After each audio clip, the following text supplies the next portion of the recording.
Hasta luego. Y decíamos, él nos contaba lo de la pesca. Ojo, seguí ese proyecto que suena menor, pero el proyecto de la pesca tiene muchos intereses detrás y de algunos grupos argentinos que vale la pena que rastrees. Cruzar nombres con lo que se debate. No es tan menor lo que se charlaba hoy. Martín Redrado, bienvenido. ¿Qué tal, José? Buenas noches. Bueno, costó, pero lo hemos traído después de tanto tiempo.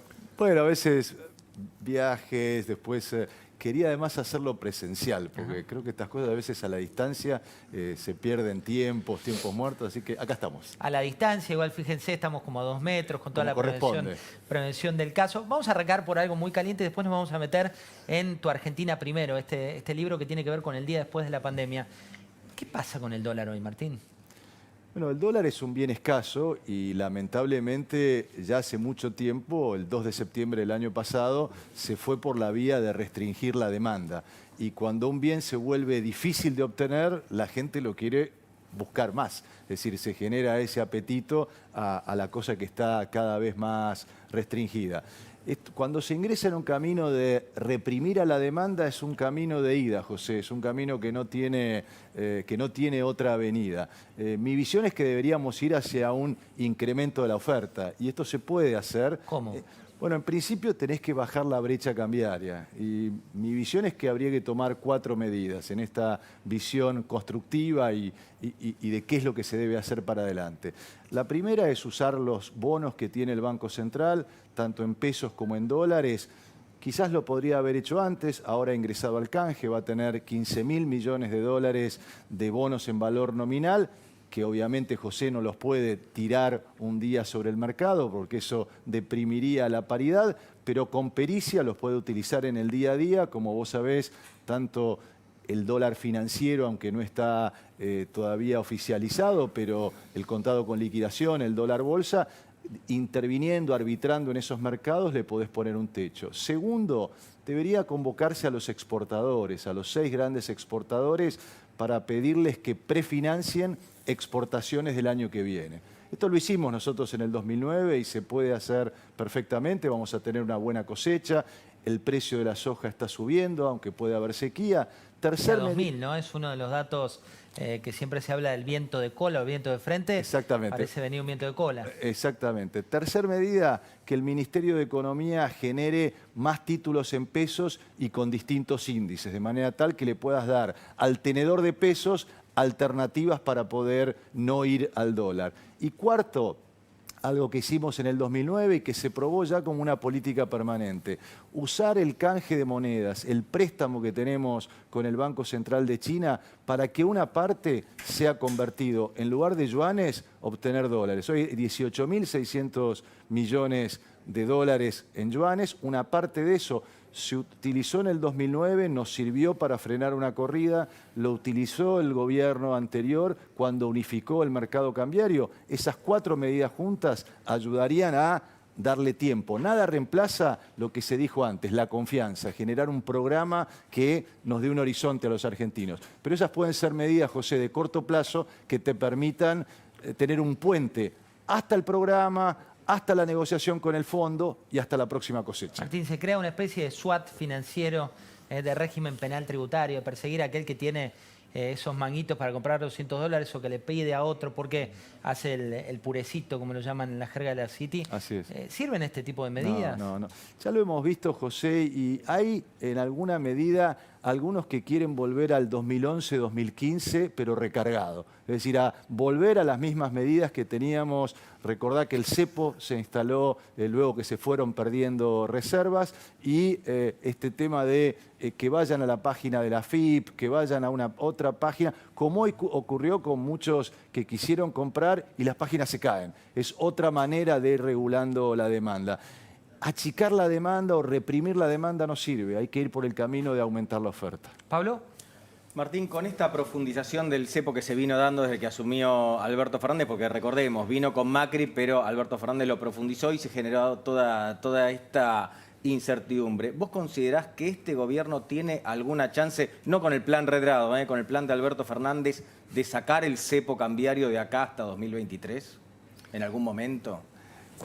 Pablo, como toda pregunta difícil, la respuesta es depende. Depende de lo que haga el gobierno de Alberto Fernández, depende también del programa que se negocie con el Fondo Monetario Internacional.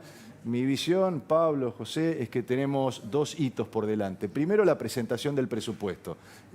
Cómo se va a financiar el déficit que tiene el año que viene. Y en la valoración que hacemos con nuestro equipo de Fundación Capital, nos parece clave que esté en alrededor del 4%. Ayer dijo 4,5. 4,5. Bueno, la pregunta después que tenemos que ver el día 15 de septiembre es, ese 4,5, ¿se financia la mitad con emisión monetaria, la mitad con colocación de títulos en pesos? Es decir, ¿cómo se van a ir financiando los déficits que tiene la Argentina? ¿Qué reformas va a hacer la Argentina hacia adelante? En definitiva, con un programa, no creo que tenga, no, esto no es de personalismo, acá se necesita una hoja de ruta que le dé un horizonte a la economía argentina, pero seguro, si se genera esa hoja de ruta, esa agenda que hoy necesita la política económica, se podrá levantar el cepo. Si no, seguiremos viviendo en el día a día. Ahí entrampados. Martín, anoche leyendo tu libro, Argentina Primero, que es uno de los lanzamientos que hiciste, el presidente de la Nación dijo que no tiene un plan económico. Pero uno lee, y lo llevo a ustedes también a compartir a futuro, hay una parte particular que me decís, bajar la espuma tras la crisis sanitaria. ¿Por qué? Digamos, yo ahora te voy a repreguntar con lo que leí, pero ¿por qué bajar la espuma con la crisis sanitaria? Porque sin duda todo ha quedado en modo pausa por la crisis sanitaria. Ahora estamos viendo, bueno, la necesidad de una salida de esto. La reestructuración de la deuda, José, también te plantea un nuevo punto de partida. Por suerte también en términos sanitarios tenemos un horizonte, una vacuna que también se va a producir en la Argentina y sabemos que en algún momento del año que viene, ojalá a mediados del año que viene, podamos tener, bueno, nuevamente la economía en funcionamiento pleno. Pero sabemos que poco a poco vamos a ir generando un funcionamiento de la economía. Entonces, es el momento ahora, cuando empezamos a tener ya un horizonte en lo sanitario, cuando se reestructuró la deuda, de plantearle una hoja de ruta a la economía argentina. Alfred. Sí, Martín, muchos economistas anticipan para el último trimestre del año o para fin de año una aceleración de la inflación. ¿Es inevitable que se vaya a producir esto o crees que el gobierno todavía tiene margen para frenarla?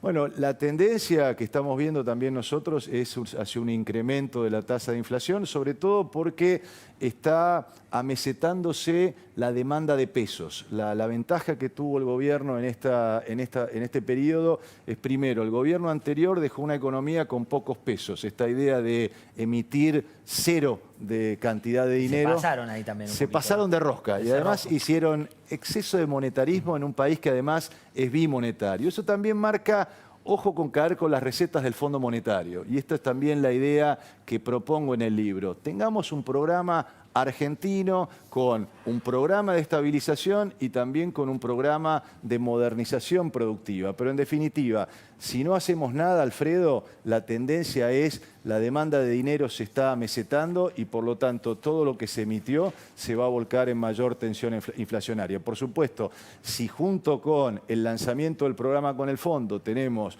un programa de estabilización, yo en mi libro propongo uno, puede haber muchos, o sea, el propósito... Vos decís, pensar fuera de la caja de herramientas para que nos mira, lo que decís puntualmente es, ojo, no vayamos a lo que ya nos llevó al mismo lugar en el pasado, sino que cambiemos la caja de herramientas. Así es. Esto vos sabés que lo aprendí, José, uno tuvo mucha gente la que aprendió en esta ya...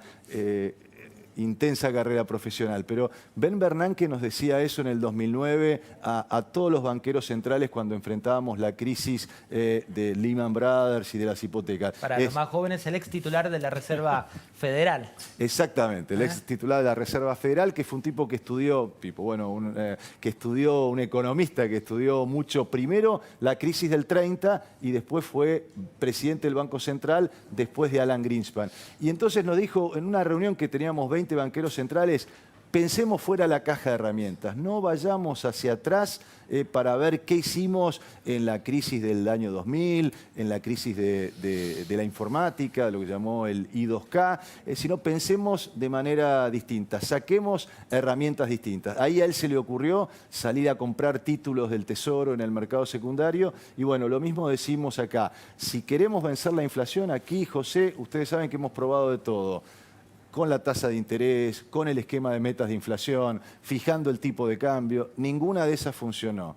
Yo lo que propongo es un plan de estabilización económica que traiga la convergencia y coordinación a través de una ley de estabilización macroeconómica que plantee un sendero y balizar el camino de las principales variables económicas. Esto es que para el año que viene, si hoy terminamos este año con una inflación del 40%, tengamos un sendero del gasto público, de la recaudación, de la emisión monetaria, de los salarios del sector público, de la inversión pública que aumenten el año que viene un 30% y el año subsiguiente un 20% y en 3 años un 10%. Todo esto votado en el Congreso y que los ministros responsables del área puedan rendir cuentas cada 3 meses, de manera tal que uno se plantea un sendero, le da credibilidad al sector privado y si un ministro no cumple, bueno, debe mostrar cómo va a corregir esos desvíos. Esa es una manera distinta de pensar fuera de la caja con herramientas hechas en la Argentina. O sea, Martín, que de fondo, no lo ves porque estás mirando a la cámara, tenés una máquina de emisión de billetes de dólares. El sueño de vudú, pero de vudú de América del Norte. Sí. Sin embargo, la máquina de pesos está imprimiendo. Vos que venís de ahí, de estudiar niveles de emisión y efectos, ¿cuál es el riesgo de esta máquina de pesos que no para de emitir? Bueno, el riesgo es que haya más pesos en el mercado, primero de los que los argentinos queremos tener en nuestro bolsillo y de la cantidad de productos que hay en nuestro país. Como decíamos, la demanda de dinero ahora está llegando a su límite, lo que vemos es que se ha mesetado en el mes de julio y en el mes de agosto. Todavía tenemos una gran capacidad instalada. La recesión de estos últimos 3 años hace que el 50% de la estructura productiva argentina no esté utilizada. ¿Por qué? Porque hay caída de la producción. Entonces, rápidamente si aumenta la demanda, vos podés tener más productos. Pero indudablemente tener más pesos de los que la gente o de los productos que hay en la economía, eso es lo que genera es tensión inflacionaria. Pablo. Martín, ¿le mandaste la versión en PDF a Alberto Fernández o no sé, un anticipo de la versión impresa o WhatsApp? Por suerte el libro se está vendiendo muy bien. Me acaban de informar del Ateneo que está segundo en ventas. Así que el libro se vende solo, no hay necesidad de mandarlo. ¿Pero sabés si el presidente es uno de tus lectores o el ministro de Economía? Ahí baja un poco la apuesta. No pregunto eso. Acá esto es... Está recién salido igual, Pablo. Es un aporte, a ver, tomémoslo como un aporte para la discusión en la Argentina. Yo lo que veo, Pablo, José, Alfredo, todos los días es que estamos discutiendo si tal tiene razón, si tal no tiene razón. Bueno, discutamos proyectos hacia adelante. No sé si este es el mejor, pero por lo menos lo que pretende es hacer un aporte para la discusión de la Argentina que viene. Hablando de la economía real, Martín, esa economía que afecta a tanta gente, vos hablás del empleo, de la situación del empleo, y hay un capítulo que tiene que ver con ese futuro del empleo que tanto desvela. Por un lado, ¿por qué el sector privado no genera nuevos empleos? Bueno, porque no hay inversión. Una de las claves que necesita cualquier programa económico es que haya inversión en capital físico, en nuevas máquinas para poder producir, e inversión en capital humano, que está vinculado a capacitar. Hoy la necesidad del avance tecnológico, lo que nos plantea a vos en tu redacción, a mí en mi trabajo profesional, a quien nos está mirando como un operario en una industria o en el sector servicios o en el mismo sector agro con el avance que tiene la biotecnología, bueno, es plantearse una necesidad de entrenamiento permanente. Entonces, una de las claves en todo proceso económico para generar empleo es que haya inversión para expandir la capacidad productiva y para eso hay que generar estímulos, en particular estímulos impositivos o estímulos crediticios. ¿Te gustaría formar parte del gobierno de una manera activa? Digo, un puesto de ministro de Economía o titular del Central en el futuro cercano. Primero, uno no vuelve a donde ya estuvo, o sea que ya... O sea, Central descartamos. Ya fui. No, yo creo que se puede, José, ayudar a la Argentina de muchas maneras. De hecho, hoy, soy profesor universitario, dirijo una maestría en Kuala Lumpur, en la Escuela de Negocios de Asia, junto con un premio Nobel de Economía, que es Robert Merton. Con lo cual, este libro, la idea es, en lugar de quedármelo guardado, es generar un debate de ideas. Por lo tanto, estoy muy bien como estoy y trabajo muy bien de la manera que está y uno puede hacer aportes también al sector privado para poder, pero no tengo ninguna expectativa en ese sentido. O sea, es que el sillón de presidente del Banco Central que ocupó Martín en 2 oportunidades, ¿cuántas fueron? No, 5 años y medio. 5 años y soy medio. el segundo más largo de la historia del Banco Central. Suele tener ciertas internas que no voy a preguntarte a vos, pero Alfredo Sainz tiene detalles de una interna que se está viviendo hoy entre Martín Guzmán y Miguel Pese, que es hoy quien ocupa el sillón del Banco Central. Alfred, ¿por dónde viene? Sí, mira, te digo, básicamente es la discusión es por si se va a hacer, qué se va a hacer con el cupo, los $200. Miguel Pese ya viene insistiendo en reuniones privadas con el equipo económico y con el presidente, diciendo que esto es insostenible, que lo que estamos viviendo hoy fue un día de furia en el home banking, con toda la gente intentando entrar, generó, bueno, que cayeran los sistemas de mucha gente. Toda la gente está saliendo a comprar cuando la posibilidad que te dan esos $200 se calcula entre 4 o 5 millones de personas todos los meses, ya sea para directamente o para trabajar con un colero, digamos, virtual, comprando los dólares que te habilita el gobierno a precio oficial. Dice Miguel Pese que eso no se puede sostener, digamos, es muy concreto. Martín Guzmán es el defensor del cupo. ¿Por qué lo defiende? Básicamente lo que dice, bueno, que si se llega a ajustar más el cupo o directamente se llega a eliminar la posibilidad de comprar los $200, eso lo que va a generar es alimentar el blue, mayor presión sobre el blue. Y la arma y la herramienta que tiene el blue. Y la arma y la herramienta que tiene, lo decía recién muy bien Martín Redrado acá, es decir, lo que va a pasar con los nuevos bonos, los que van a lanzar en mediados de este mes, mediados de septiembre, que va a ser una nueva arma que va a tener poder de fuego, va a tener el gobierno para salir a intervenir, el Banco Central para salir a intervenir en el mercado cambiario. La discusión, te digo, hoy por hoy está planteada que por lo menos por este mes va a seguir funcionando el cupo. La gran cantidad de gente compró hoy, mucha otra no pudo porque no tuvo problemas con banking. Difícilmente vaya a haber una novedad durante por lo menos las próximas 2 semanas. Lo que se va a ver es el resultado que vaya a tener el gobierno con esta nueva herramienta, los nuevos bonos, para intentar frenar la brecha, que es clave en la medida en que si vos lográs que la brecha se reduzca, no va a ser tanto negocio la posibilidad de comprar los dólares para después venderlos en el mercado informal. Si logras frenar la brecha, puede llegar a sostenerse el cupo. Si no, seguramente va a haber alguna medida del gobierno, alguna medida van a tener que tomar. Martín, hablabas del tema de generar dólares como una vuelta al revés, positiva desde ingresos. ¿Qué balance haces de la reestructuración que se anunció con una aceptación superior al 95%? Muy positivo. Era algo que yo descartaba y siempre decía en conversaciones privadas con nuestros clientes. ¿Y por qué lo descartaba, José? Porque había intereses que coincidían. Los 3 principales actores de esta película, si se me permite, el Fondo Monetario Internacional, el gobierno argentino y los acreedores, ninguno quería que Argentina se pegara una piña, que Argentina cayera en un default sin remedio. Y por lo tanto, yo decía, mire, no sé cuándo se va a arreglar, pero esto se va a arreglar y por lo tanto era una condición necesaria para que Argentina plantee un programa económico hacia la salida. Con lo cual, un paso positivo. Hablaban de 44 países en la misma línea de default.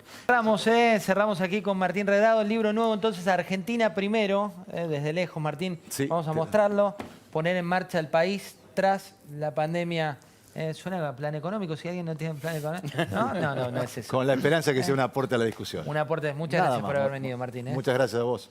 Bueno, les cuento que los Haroldos vinos finos con Ángel, los Haroldos Estate, mucho más de lo que esperás. Mirá.